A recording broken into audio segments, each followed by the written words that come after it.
ব্রিগেডের সভা করবেন একথা আগেই ঘোষণা করেছিলেন, আর এবার ব্রিগেডের সভার আগে পরিদর্শনে এসেছেন হুমায়ুন কবির। সেই ছবি রেখেছে আপনাদের সামনে।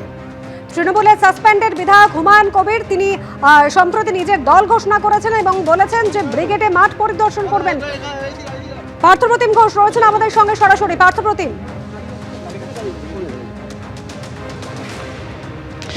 দেখো, আমরা দেখেছি এর আগে ব্রিগেডের সমাবেশে একাধিক রাজনৈতিক দল তারা করেন এবং জেউপি জনতা উন্নয়ন পার্টি এবং সেই জনতা উন্নয়ন পার্টির যিনি চেয়ারম্যান হুমায়ুন কবির তিনি ঘোষণা করেছেন যে আগামীতে ব্রিগেড প্যারেড গ্রাউন্ডে তারা কিন্তু এখানে সভা করবেন।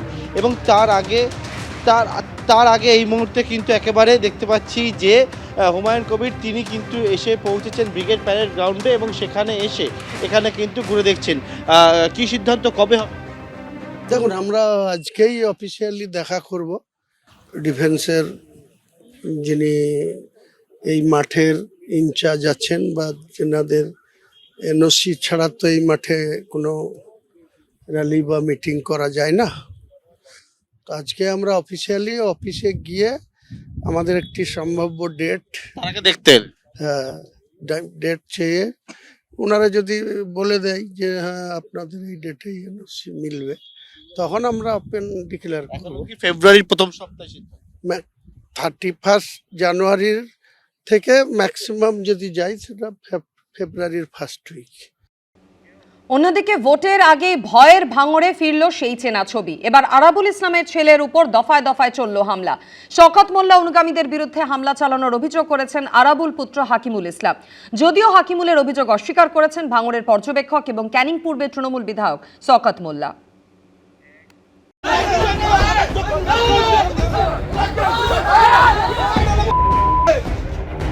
শুক্রবারের পর রবিবার ফের উত্তপ্ত ভাঙড়।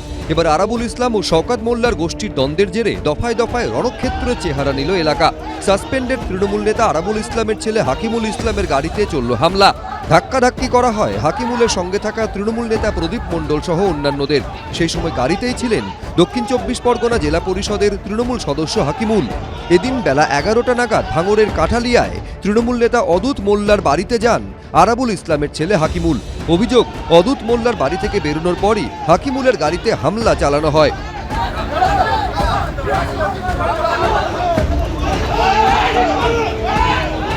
আজকে হঠাৎ সকালে আমি বাড়ির থেকে বেরিয়ে বাজারে যাব, এমন সময় দেখলাম হাকিমুল এসছে।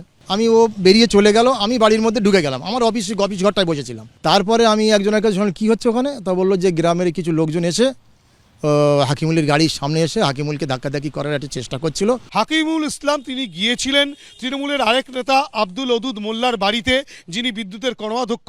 তার বাড়িতে কেউ বা কারা গতকাল গিয়ে গালিগালাজ করে প্রাণনাশের হুমকি দেয়, তেমনটাই আব্দুল ওদুদ মোল্লার অভিযোগ।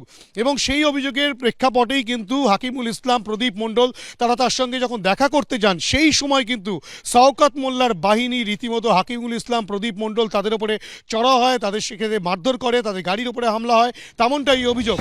ঘটনাস্থলে কাশীপুর থানার পুলিশ এলে পরিস্থিতি নিয়ন্ত্রণে আসে। হাকিমুল ইসলামরা গাড়ি নিয়ে অদূরেই আরাবুল ইসলামের পেট্রোল পাম্পে গেলে সেখানেও চলে হামলা। সিসিটিভি ফুটেজে হাকিমুলকে মারধর করার ছবিও ধরা পড়ে।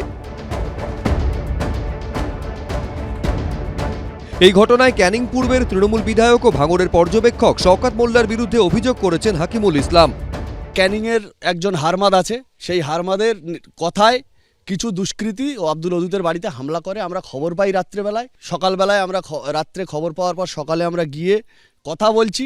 এমতো অবস্থায় ফের সেই হারমাদের কথায় আবার কিছু দুষ্কৃতীরা এসে আমাদের উপরে আক্রমণ করে। পোলেরহাট পাম্পে আসি, ওরা পিছনে ধাওয়া করে পাম্পে এসে যেভাবে আক্রমণ করলো আমাদের ওপরে, এবং প্রদীপ মণ্ডলকে লোহার রেলিং তুলে যেভাবে আক্রমণ করেছে, যেভাবে মেরেছে, একটা নার্সিংহোমে আমরা ভর্তি করার জন্য তাকে পাঠিয়েছি। যদিও শওকত অনুগামীরা পাল্টা হাকিমুল ও তার অনুগামীদের বিরুদ্ধে অশান্তি পাকানোর অভিযোগ করেছেন। হাকিমুল এবং প্রদীপ মণ্ডল তারা এসে ভোগালী 2 নম্বর অঞ্চল তৃণমূল কংগ্রেস ভালো একটা সুস্থ অঞ্চল, সেই অঞ্চলে গ্রুপবাজি করে অঞ্চলটাকে হারানোর চক্রান্ত করছে। এই হাকিমুল, আরাবুল, প্রদীপ, অদূত সহ অবিলম্বে দল থেকে যদি বহিষ্কার হয় আমরা কঠিন আন্দোলনের ডাক দেব। এই ঘটনায় ফের আরাবুল শওকতের দ্বন্দ্ব প্রকট হয়েছে। শওকত মোল্লা কি চাইছে ভাঙড়ে জিততে চাইছে, না এখানে আইএসএফদের সুযোগ করে দেওয়ার জন্য উনি চেষ্টা করছেন? ভাঙড়ের মানুষ, সাধারণ তৃণমূল কংগ্রেস যারা বসে রয়েছে, যারা পুরনো তৃণমূল কংগ্রেস, যারা আমার সাথে তৃণমূল কংগ্রেসটা করেছে, দিদির যখন দুদিনের সময় যারা ভাঙড়ে নেতৃত্ব দিচ্ছে, হাজার হাজার লোক কলকাতার মাঠে গেছে, সেই সব লোক একটাও ওর সাথে নেই। কারা আছে ওর সাথে? বেশ কিছু সিপিএমের লোক আর বেশ কিছু হারমাত। ভাঙড় তৃণমূল কংগ্রেস ঐক্যবদ্ধ, ভাঙড় তৃণমূল কংগ্রেস আগামী দিনে জিতবে, কোনো গোষ্ঠীদ্বন্দ্ব নেই। হামলার অভিযোগ, সেটা নিয়ে কি বললেন দাদা? মিথ্যা কথা বলে অনেক। এদিনের ঘটনা আরও অস্বস্তিতে ফেলল তৃণমূলকে। সেটা পার্টি দেখে নেবে, সেটা আমাদের তৃণমূল কংগ্রেস পার্টি দেখে নেবে, হওয়া উচিত না। ঘটনার জেরে থমথমে এলাকা। হিন্দল দে, রঞ্জিত হালদার, অনির্বাণ বিশ্বাস, এবিপি আনন্দ। লক্ষ্মীর ভান্ডার পাওয়া মহিলারা তৃণমূলকে ভোট দিতে গেলে স্বামীরা তাদের ঘরে আটকে রাখুন।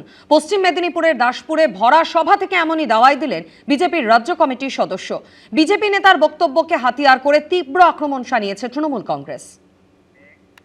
ওই মায়েদেরকে ঘরে বন্দি রেখে দেবেন, ভোটটা দিতে হবে পদ্ম ফুলে, জোড়া ফুলে নয়। বিধানসভা ভোটের আগে গরমাগরম বাকযুদ্ধ শুরু হয়ে গেছে।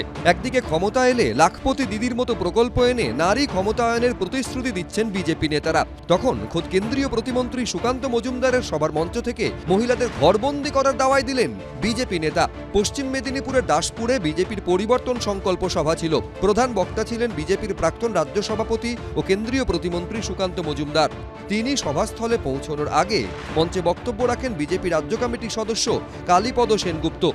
এই নির্বাচনে লক্ষ্মীর ভান্ডার পাওয়া মায়েরা ভারতীয় জনতা পার্টিকে যেমন ভোট দেবেন, এখনো লক্ষ্মীর ভান্ডার পাওয়া মায়েরা আছেন যারা জোড়া ফুলে ভোট দিতে যাবেন। আমি সেই সমস্ত পরিবারের স্বামীদেরকে বলছি, ওই মায়েদেরকে ঘরে বন্দি রেখে দেবেন, ভোটটা দিতে হবে পদ্ম ফুলে, জোড়া ফুলে নয়।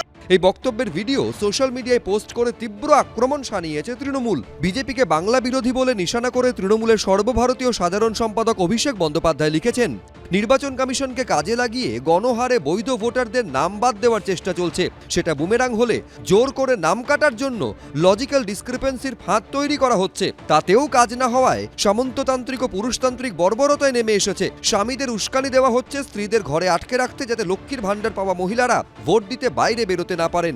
2026 সালে যেসব মহিলাকে আপনারা খাঁচাবন্দি করতে চান, তারাই লক্ষ লক্ষ সংখ্যায় ভোট কেন্দ্রে যাবেন আর চিরতরে ধ্বংস করে দেবেন আপনাদের রক্ষণশীল বাংলা বিরোধী নারী বিরোধী রাজনীতিকে। প্রকল্প বন্ধ করে দেব, যারা প্রাপকরা আছেন তাদেরকে বাড়ি থেকে বেরোনোটা বন্ধ করে দেব। ভারতীয় জনতা পার্টি যে নারী বিরোধী পার্টি, বঞ্চনা করতে করতে কোন জায়গায় গেছে। যদিও দলীয় নেতার মন্তব্যকে গুরুত্ব দিতে নারাজ বিজেপি নেতৃত্ব। আরে কালীপদ সেনগুপ্ত কি বললো সেটা নিয়ে ভেবে লাভ, সুকান্ত মজুমদার কি বলছে সেটা নিয়ে ভাব। কালীপদ সেনগুপ্ত কোনো ধর্তব্যের মধ্যে নেই। যার মন্তব্য ঘিরে বিতর্কের ঝড়, সেই বিজেপি নেতা কালীপদ সেনগুপ্ত জানিয়েছেন, রাজ্য নেতৃত্বের সঙ্গে কথা না বলে তিনি এ বিষয়ে কোনো প্রতিক্রিয়া দেবেন না। কৃষ্ণেন্দু অধিকারী, অনির্বাণ বিশ্বাস, হংসরাজ সিংহ, এবিপি আনন্দ। এবিপি আনন্দ, এগিয়ে থাকে, এগিয়ে রাখে।